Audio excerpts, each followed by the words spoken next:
Hey everyone, welcome back to my channel. Y'all, I'm still fighting this sinus infection, so I'm so sorry if I sound so nasally.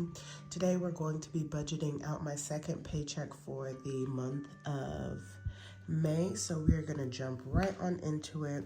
I'm trying to think if I'm gonna be able to write like this. I think actually I should be fine. So we're gonna start off by putting my paycheck date. So this is gonna be for May 19th, this paycheck, and this will last me for the remainder of the month. If you are new to my channel, my name is Janelle, and on here I do all things budgeting. I also include work week lunches, grocery hauls, meal planning, and lifestyle videos.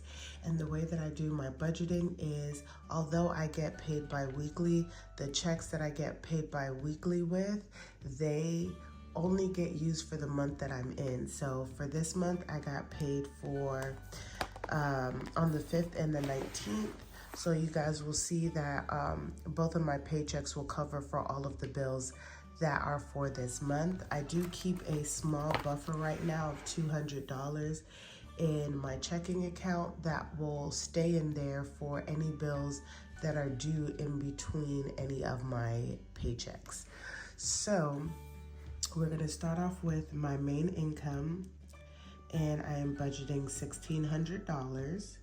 And then I have a rollover from my previous check, and I'm budgeting that it should be around $181. So we're gonna add those two up, and that is going to give me $1,781 to work with for this paycheck, okay? So now we're gonna talk about the bills that I have to cover for this paycheck.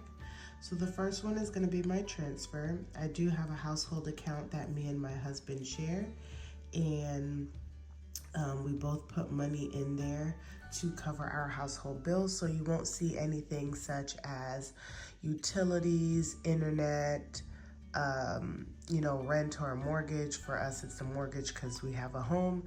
You won't see those things because that comes out of our household budget. So I'm budgeting the remainder $200.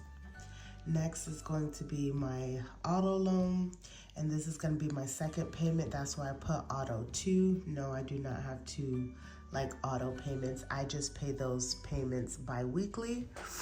And so I am budgeting $313 to go towards that. I have my Ashley's One credit card, and it's due on the 19th, and I am budgeting $96 for that. And then I have my daycare, my half of the daycare, and it's technically not really due on anything, but it gets charged to my Wells Fargo credit card. And so with that, I just make sure it's paid off on the due date for that card. So I am budgeting $500. And so these are all of the bills that I have budgeted for the month.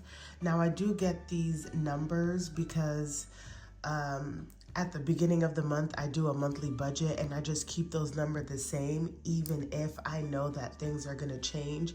That is why there's an actual, so that I can share,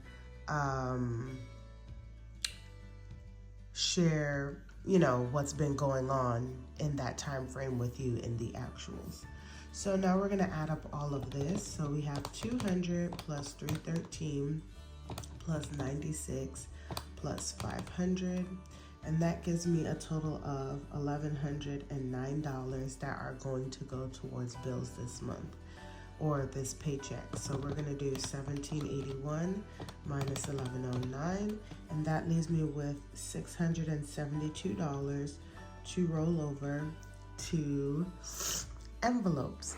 So I do a cashless cash system, so I don't use any cash. I do use credit cards to purchase everything, and then at the end of the month I pay everything back. Originally I was taking all of the money out at the end of the month, but I think I'm gonna go back to splitting it in half and moving that money over to my Capital One checking account so it can sit there. And then, what's the word that I want to say? And then at the end of the month, I can just pay it back instead of putting it all on one, what's the word, y'all, on one paycheck. It's a little bit harder now that I am getting paid bi-weekly than when I was getting paid weekly. And then some of the stuff I actually used the actual cash. So like for my personal,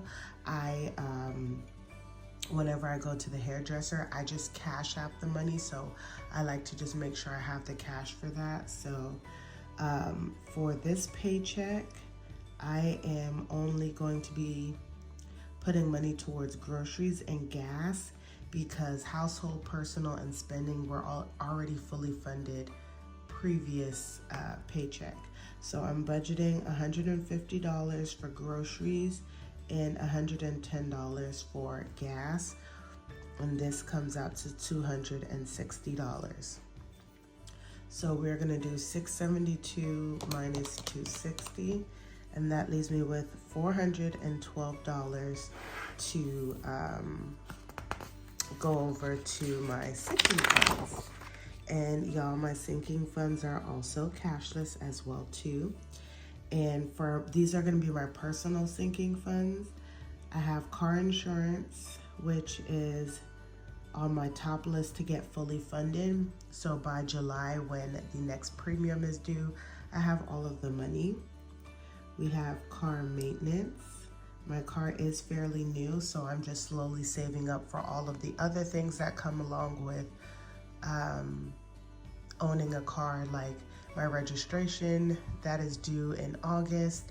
I do have a subscription on my car for other things. If I ever want to go and do a car wash, which y'all, I'm not gonna lie, my husband washed my car like last week, and ooh, I'm gonna have to start, treating him so that he can continue to wash my car because he's looking so nice after not getting it washed for so long. And then actually next is gonna be my husband, and I have a personal sinking fund for him. He is an amazing person, husband, and father, and the things that he's interested in and enjoys, they are not cheap. So I want to be able to save for those things so that when I do want to surprise him with things, I already have the money. So he has his own. Next is going to be PTO, and this is just covering for any time that I may miss from work and I may not have the hours for them. I'm also looking to potentially use some of the money that I have in PTO to boost my buffer as well too. So that's what it's serving for. Next is going to be miscellaneous, and this is like my personal catch-all for all of the things that I want to do with my YouTube channel, any just miscellaneous things that I may buy just for myself. That's where it comes out of. And then I just have a random saving, well, it's not random, but I'm gonna say random savings account that I'm saving for the future, but I don't really talk about it. So I have that, and I am budgeting $20 for this, but I'll show you in the actual where I decide to actually put the money. So we're gonna take that $412 and we're gonna minus 20, and that leaves me with $392, which will roll over to debt. This is gonna be my debt snowball, and I am budgeting $350 to go towards my debt snowball. So we'll minus $350, and that leaves us with $42. And we're gonna bring that down to extra savings, and I'm gonna put that $42 towards my savings challenges. So then that brings us to a leftover of $0. So at the end of the month, my account technically would be at $0, meaning all of the money that I receive for the month has gone towards something, and the only money that should be in my account is the buffer that I started the month off with, you guys, because I do a zero-based budget. And with zero-based budget, you guys, I just want to let you know that doesn't mean that your account is at $0. Like I said, I have a buffer in my account. It just means that all of the money that you're receiving, you're giving that money a name, a category, somewhere to go. You're not just leaving money dangling around for you to go spend that you don't need to spend and things of that sort. So y'all, this is going to be my paycheck budget for my May 19th paycheck. I feel like I'm repeating myself. I hope you guys enjoyed it. Don't forget to like, comment, and subscribe, and I will see you guys in the next one.